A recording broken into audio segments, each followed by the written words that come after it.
Hello and welcome, I'm Thomas Porteous and you're watching NewsX World. Let's take a look at some of the top stories.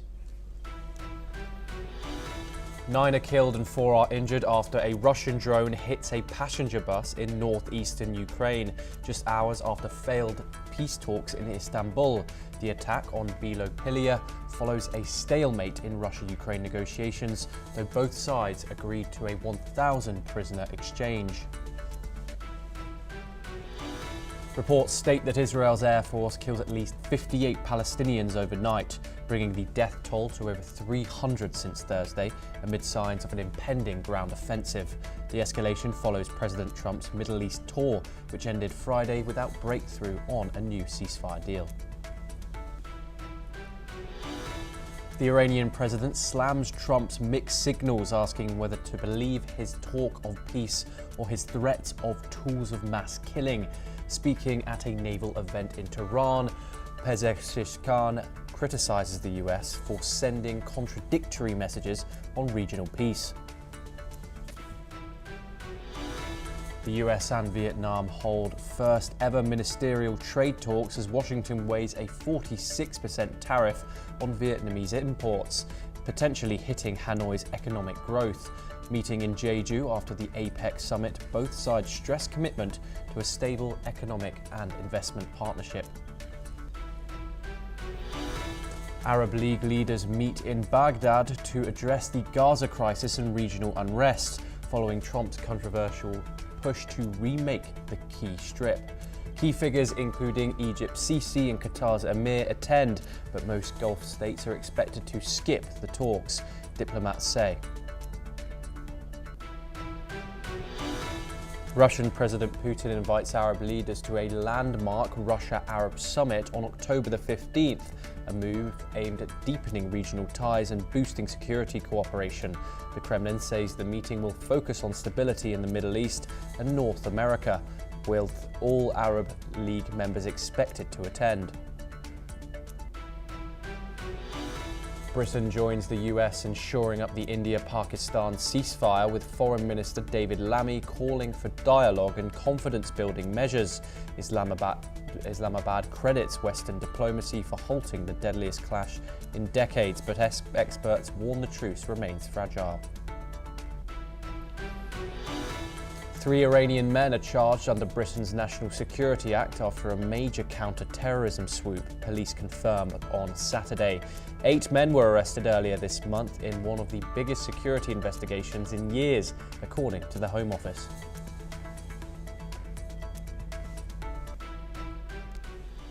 Our top story today: a Russian drone strike killed 9 civilians in Ukraine's northern Sumy region on Saturday, targeting a bus and injuring 4 others. Ukrainian authorities called it a cynical attack, adding to the toll of a war that has dragged on for over 3 years.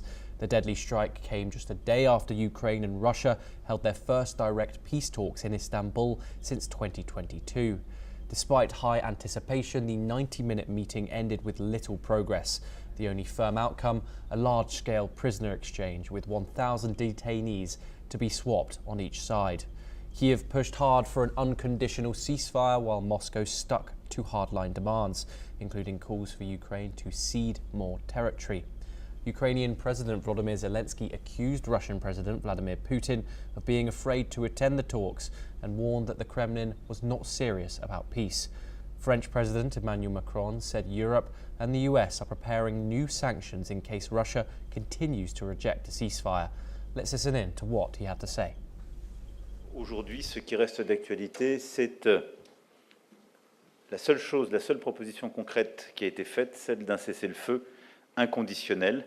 Nous continuons par ailleurs de préparer des nouvelles sanctions en coordination avec les États-Unis d'Amérique, au cas où ceux-ci ne trouveraient pas une réponse positive.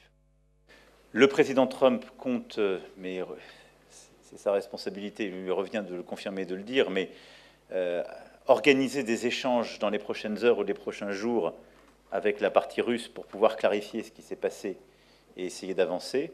Par ailleurs, la partie russe a promis un retour à la partie ukrainienne sur les propositions qui avaient été faites lors des échanges d'hier et de ce matin. C'est qu'on ne fasse pas croire à qui que ce soit qu'on pourrait reprendre les négociations d'Istanbul là où elles s'étaient arrêtées au printemps 2022. Parce qu'il y a eu entre-temps 3 ans d'une guerre terrible à laquelle les Ukrainiens ont résisté avec beaucoup de courage, un engagement de tous les Européens. Donc on ne fera croire à personne qu'on peut revenir au point où on en était, ni les Ukrainiens. Meanwhile, pressure mounts for direct engagement between Trump and Putin, with both sides suggesting a leader-level meeting is essential to breaking the deadlock. But with fresh attacks and zero movement on core issues, the path to peace still looks distant.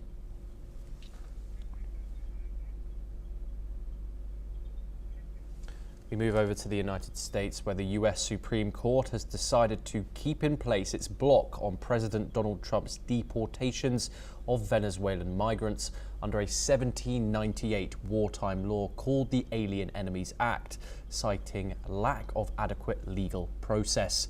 In a brief, unsigned opinion, the court sided with the American Civil Liberties Union, which argued that migrants were being removed without sufficient notice or the opportunity to challenge their deportation.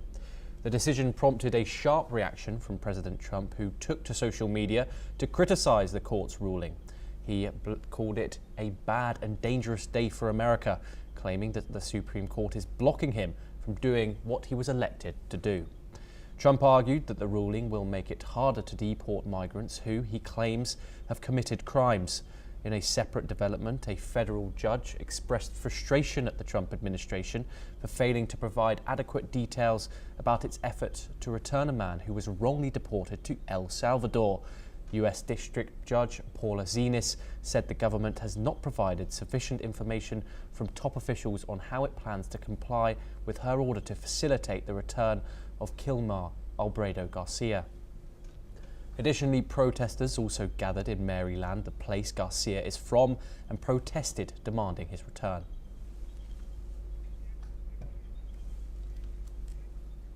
We now move over to the Middle East, where Israeli attacks on the Gaza Strip have intensified after it launched a fresh offensive on the Palestinian territory.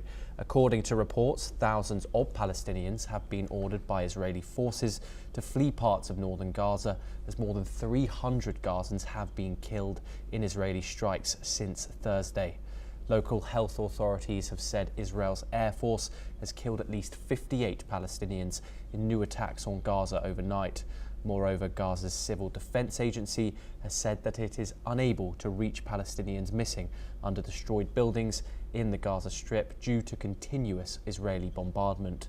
Israel's new offensive, known as Operation Gideon's Chariots, comes as Israel faces pressure to lift a sweeping aid blockade in return for a US-Israeli hostage released by Hamas. The Red Crescent has renewed calls for Israel to reopen crossings with Gaza for the entry of humanitarian aid, warning that the territory has been left to starve and ache. Israeli attacks on Gaza have intensified after it launched a fresh offensive on the Palestinian territory. According to reports, thousands of Palestinians have been ordered by Israeli forces to flee parts of northern Gaza, as more than 300 Gazans have been killed in Israeli strikes since Thursday.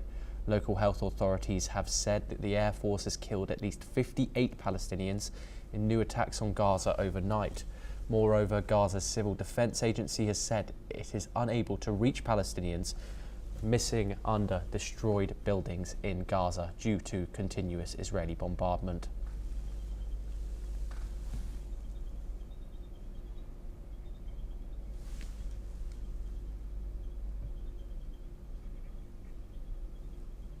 In a related development, Israel launched fresh strikes on Yemen's Red Sea ports of Hodeidah and Salif on Friday, its latest move to crush the Houthi group's ability to fire missiles towards Israel.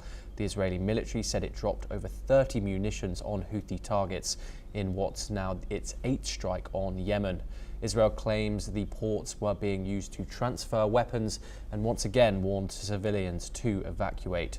The Houthi-run health ministry said at least one person was killed and 9 others have been injured. Residents reported hearing loud explosions and seeing smoke rising over Hodeidah. Israel's leadership is now taking direct aim at the group's top figure, Prime Minister Netanyahu and Defense Minister Israel Katz warned that Houthi leader Abdul Malik al-Houthi could be the next militant killed, comparing him to Hamas's Sinwar and Hezbollah's Nasrallah. Senior Houthi official Mohammed Ali al-Houthi dismissed threats as illusions, accusing Israel of setting unrealistic goals to buy time. The Houthis, backed by Iran, are part of a wider alliance that includes Hamas and Hezbollah. Since the Gaza war began last October, the group has launched dozens of attacks towards Israel, most intercepted or falling short. Though the Houthis recently agreed to halt attacks on US ships, their strikes on Israel show no sign of stopping. Here's what the Defense Minister and the Prime Minister of Israel said. כמו שאמרנו, אם החות'ים ימשיכו לירות טילים לעבר מדינת ישראל, הם ייפגעו קשות ונפגע גם במנהיגים. כמו שעשינו לדף ולסינוארים בעזה, לנסראללה בביירות ולהניע בטהרן, כך נעשה גם לעבד אל-מאלכ אל-חות'י בתימן. העצים שלנו עכשיו תקפו בהצלחה שוב שני נמלי טרור של החות'ים. זה רק ההמשך, ויבוא המשך. אנחנו לא מוכנים לשבת בצד ולתת לחות'ים לפגוע בנו, אנחנו נפגע בהם הרבה יותר, כולל בהנהגה שלהם, כולל בכל התשתיות שמאפשרות להם לפגוע בנו. We stay in the region where Iran's President Masoud Pezeshkian has criticised US President Donald Trump for sending mixed messages on peace and war. Speaking at a naval event in Tehran, the Iranian president said Trump talks of peace but also issues threats with advanced weapons. He questioned which message the world should believe. He insisted that Iran will continue nuclear talks but will not yield to pressure. He rejected claims that Iran seeks conflict. This comes after Trump warned Iran to act quickly on a nuclear deal, while Tehran denied receiving any formal proposal. Further talks between the two nations remain unscheduled.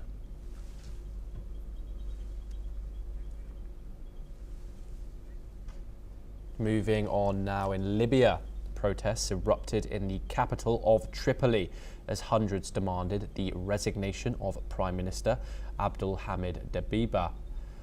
The demonstrators rallied in Martyrs Square, chanting for elections and the fall of the government. Tensions escalated when protesters tried to storm the Prime Minister's office. One security officer was also killed. The unrest comes days after heavy clashes between rival armed groups rocked the capital, the worst fighting in years, killing 8 civilians. 3 ministers resigned on Friday in support of the protests, while demonstrators accused Dbeibah of failing to restore law and order and enabling militia control. Libya's government blamed saboteurs for the violence and released footage of a damaged government fence. Protesters carried pictures of Dbeibah and top officials with their faces crossed out in red. Let's take a listen to what some of the protesters had to say. اليوم هنا من أجل مطالبة بإسقاط هذه الحكومة وتشكيل حكومة وحدة وطنية لتوافق وطنية يتم الاتفاق عليها، كذلك يطالبوا بفك التشكيلات المسلحة. إخواني الليبيين يريدون دولة ديمقراطية مبنية على الحق والعدالة والمؤسسات، لا نريد أي كلام ثاني.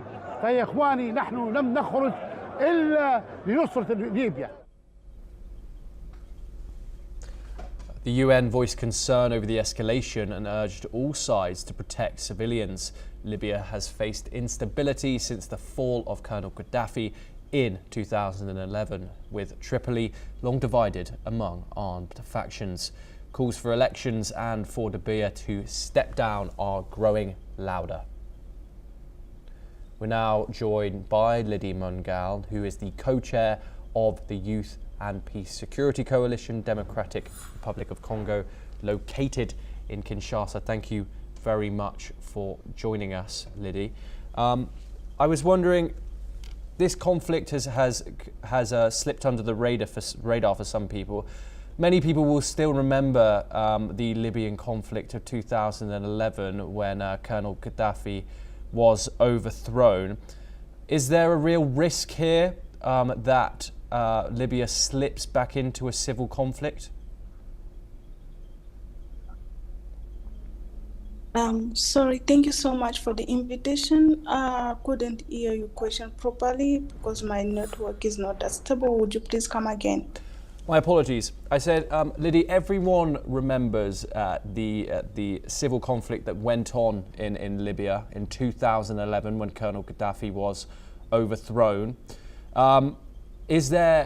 Should people be worried? Is Libya facing a potential crisis of slipping back into civil war? Yes, thank you so much. Of course, with the current development in the political realm in Libya, you tend to realize that since the overthrow of Muammar Gaddafi, the country has not known any peace. There's been some kind of, militia growing in the capital city, Tripoli. There have been multiple fightings over different factions, so which tend to give there's likelihood to fall into civil war if the issue is not addressed. Yes, and this leader, the president of Libya right now, he seems to have an unstable grip on his power, with 3 of his ministers resigning in response to the protests. Can you tell us a little bit more about his government and why people are so unhappy? Why are they protesting on the streets today in Martyrs Square? Yes, oftentimes one thing that we tend often to forget is when there are protests is that there's an issue of legitimacy. Of course, the international community can beg the prime minister, but what do the people of Libya say about his governance, about his leadership? Those are some of the questions those are some of the key questions that must be answered. And as long as there are no proper answers to those questions, the protests will continue on and on. And beside that, as I mentioned, since the outing of the former Libyan president Gaddafi, the country has not known any peace, and it seems like the country also battle with how to put back the countries on track. We have seen that there's not yet been any government that has been established that the people have really recognized, despite their will to organize their local governance. So I think based on those few questions, there's really need for both the African Union, of course, and the international community to come together and try to find some lasting solutions to the internal issue of the Republic of Libya. Liddy Mungal, thank you very much for joining us on the programme and your insight. We now move over to South Asia for more news updates. The Indian government has deployed 7 MPs from different parties to brief key nations, including members of the UN Security Council, on Operation Sindoor, India's military action against terrorist groups operating from Pakistan. The all-party delegations led by leaders like Shashi Thakur, Ravi Shankar Prasad and Kani Morzi will visit several key countries, including Qatar, the UK, Egypt and Japan later this month. Their mission is to project India's national consensus on combating terrorism and to send a strong message of zero tolerance against Pakistan-sponsored terrorism. The delegations will also include prominent political figures and diplomats. This decision, taken at the highest level of government, follows requests to political parties for nominations to ensure the message is conveyed effectively across the globe. We now move on. Once again, regional leaders are gathering in Baghdad today for the annual Arab League summit, with the ongoing war in Gaza expected to dominate the agenda. Back in March, at an emergency meeting in Cairo, Arab states had endorsed a plan to rebuild the Gaza Strip without displacing its nearly 2 million residents. The Baghdad summit comes after 2 months when Israel ended the ceasefire with Hamas in January. In recent days, Israel has stepped up its military operations in Gaza, with Prime Minister Benjamin Netanyahu promising a further escalation to destroy Hamas. The meeting was overshadowed by US President Donald Trump's regional tour earlier in the week. Al-Shara, a former terrorist who fought US forces after the 2003 invasion of Iraq, will not be present. Syria is being represented instead by Foreign Minister Assad al-Shaibani. Iraq Shiite militias and political factions had opposed inviting al-Shara, who still faces an Iraqi arrest warrant on terrorism charges. Also present at the summit will be Egyptian President al-Sisi and Qatari Emir Tamim bin Hamad Al Thani. We move on once again. Russian President Vladimir Putin has officially invited all 22 leaders of the Arab League, along with its Secretary General, to attend the first ever Russia-Arab Summit to take place on October the 15th of 2025. In a statement cited by Russian news agencies, Putin said the summit aims to strengthen cooperation and foster peace, security and stability across the Middle East and North Africa. The Arab League, which includes key regional players like Saudi Arabia, Egypt and the UAE, is expected to send high-level delegations. The timing of Putin's move is notable.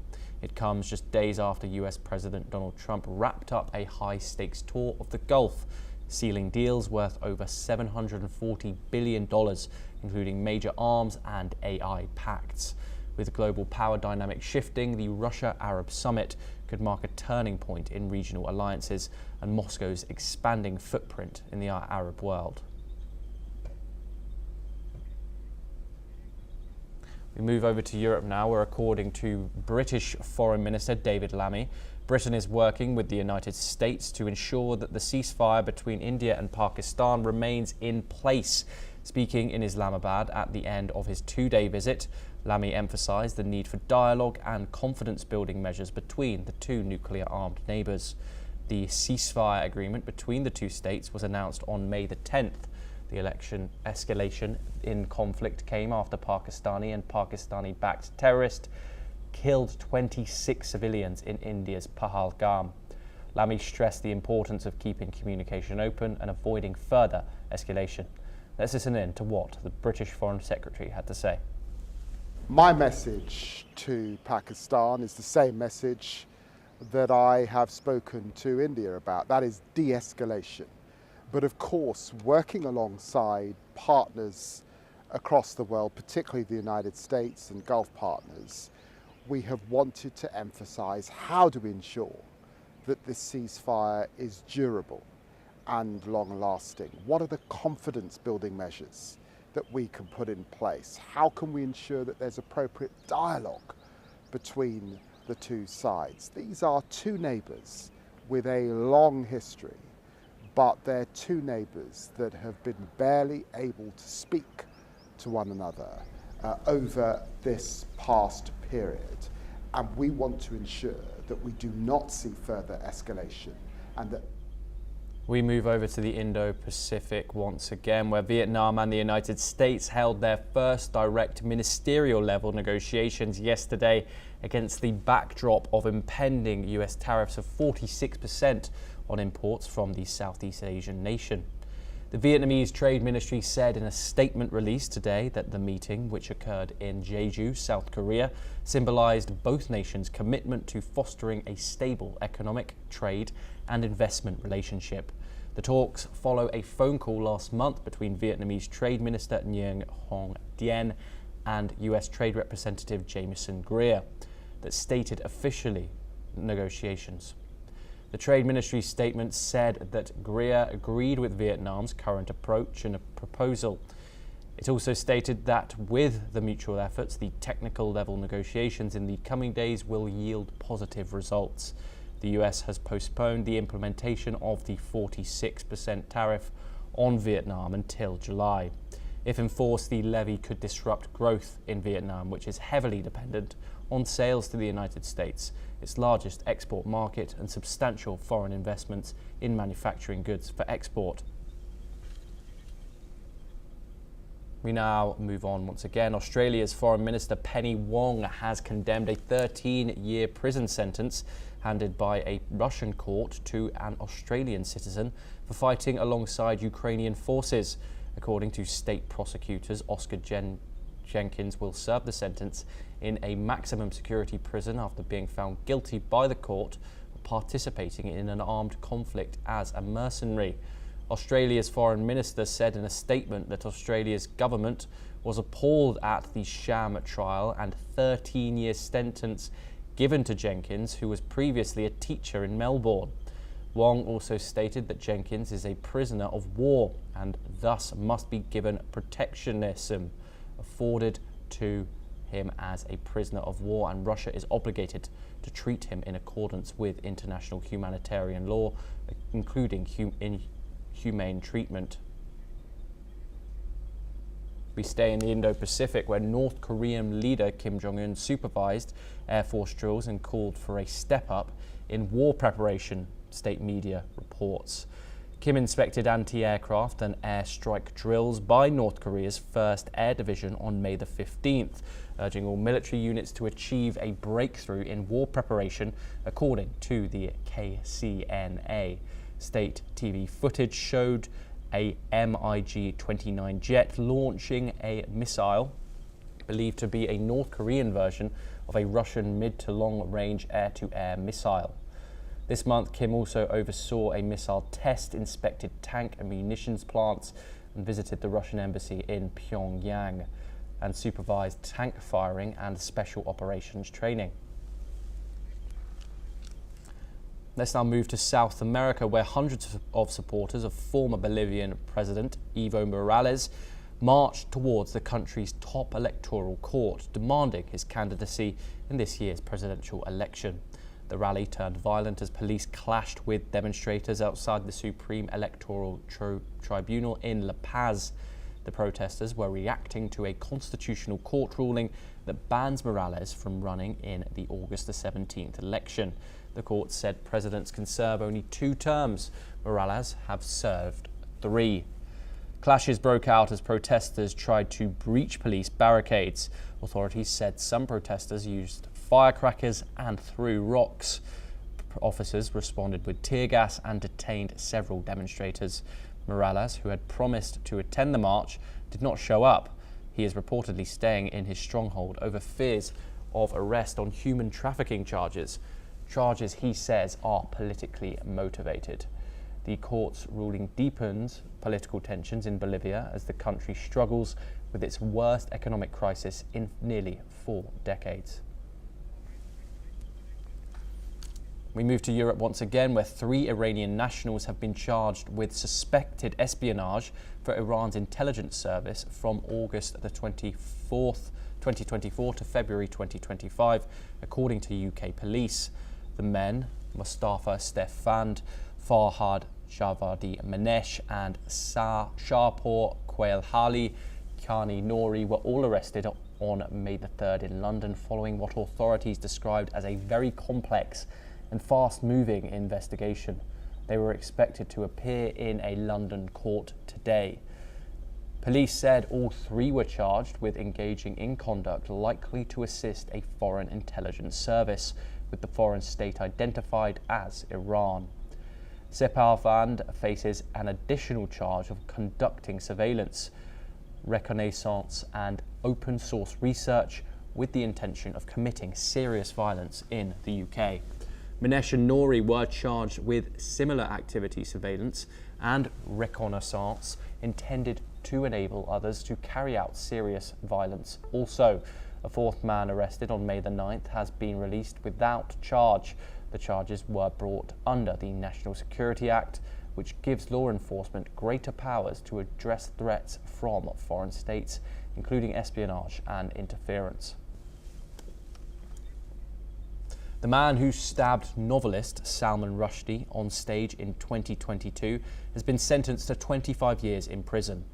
Hadi Matar, a 27-year-old from New Jersey, was found guilty in a New York court for attempted murder and assault after the attack left Rushdie partially blinded and injured a second man. The incident occurred as Rushdie was being introduced for a talk on protecting writers. Video shown to the jury captured Matar rushing the stage. District Attorney Jason Schmidt said that Rushdie is still traumatized from the attack, which damaged his eye, liver and intestines. The second victim, Henry Rees, was also stabbed. Matar received a 7-year sentence for that assault to run concurrently. His lawyers argued that he did not have the intent to kill and plans to appeal. Let's take a listen to what Hadi Matar told the judge during his sentencing hearing. Salman Rushdie wants to disrespect other people. Other people, he wants to be a bully, essentially. He wants to bully other people. I don't agree with that. I'm not necessarily saying that because I didn't agree with that what happened. I'm just saying that I just personally don't agree with his view. To South America now, where in Colombia, violence against the LGBTQ plus community is rising at an alarming rate. A new report by Caribe Aforivo reveals that since 2023, one LGBTQ plus person has been murdered every 2 days. So far this year, 41 individuals have been killed, a 47% increase from the same period in 2024. Most victims were gay men and transgender women, despite Colombia's falling national murder rate. Killing targeting LGBTQ plus people remains steady. 109 were reported last year alone. Rights groups say while legal protections have improved, including marriage and adoption rights, implementation and justice have lagged behind. Marcela Sanchez of Colombia Diversa says few hate crimes are properly investigated or prosecuted, despite efforts to train prosecutors in LGBTQ plus rights. Let's listen in to what some of these activists had to say. De hoy en los conteos de Caribe Afirmativo, que somos una organización no social y que aún no hemos corroborado información con la institucionalidad, damos cuenta de 41 asesinatos en el año 2025 de personas LGBTIQ+, que seguramente muchos de ellos fueron cometidos motivados por la orientación sexual, identidad y expresión de género de las víctimas.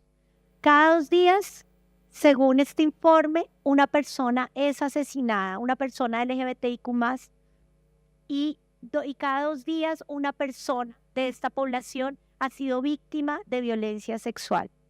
El informe presenta cifras desgarradoras que constituyen un llamado urgente para erradicar las dinámicas de prejuicio en el país.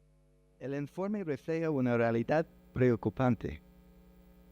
En 2024, Caribe Afirmativo registró en su informe 164 homicidios.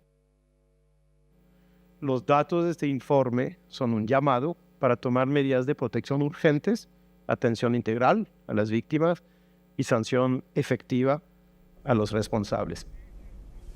The President's Human Rights Advisor, Paula Galvreva, promised action but acknowledged the challenge, saying nothing should be above the respect for life. Activists say Colombia's future will be judged not just by its laws, but how it protects its most vulnerable. We now move back over to the United States, where in the ongoing Sean Diddy Combs sex trafficking trial, pop singer Dawn Richard told a jury on Friday that she often saw the hip-hop mogul beat his then-girlfriend Cassandra Ventura, who earlier testified that Combs physically and emotionally abused her throughout their 11-year relationship. Richard recounted an incident at Combs' Los Angeles home in 2009 when Combs beat Ventura and dragged her upstairs by the hair. Richard said that she had heard breaking glass and screaming. She also shared that Combs had called her and others who witnessed the assault into the studio the next day and gave them flowers and said their careers would be harmed if they reported the incident. Meanwhile, singer Justin Bieber's representatives have issued a statement that said Bieber was not a victim of Combs but supports others who were and are seeking justice from the hip-hop mogul. Combs has not pleaded guilty to 5 felony counts of racketeering, conspiracy sex trafficking and transportation to engage in prostitution. Coombs has been held since September in a Brooklyn jail when not in court. If convicted on all counts, he could face a minimum of 15 years in prison and life behind bars. We finish in the Indo-Pacific now, where China's landscape technology successfully launched 6 satellites into orbit today using its methane-powered ZQ-2E-Y2 rocket. The rocket lifted off the Jiuquan Satellite Launch Center in northwest China. The Beijing-based company became the world's first to launch a methane liquid oxygen rocket in July of 2023, ahead of rivals like SpaceX and Blue Origin. Methane is considered less polluting, safer and cheaper than other hydrocarbon fuels and suitable for reusable rockets. Landscape has boosted the rocket's payload to meet growing demand in China's commercial space sector, with competition intensifying to build the satellite constellation as alternatives to SpaceX's Starlink. Founded in 2015, Landspace is among the earliest and most well-funded private firms in the field. Well, that's all we have time for. We will continue to bring you more news updates from around the world.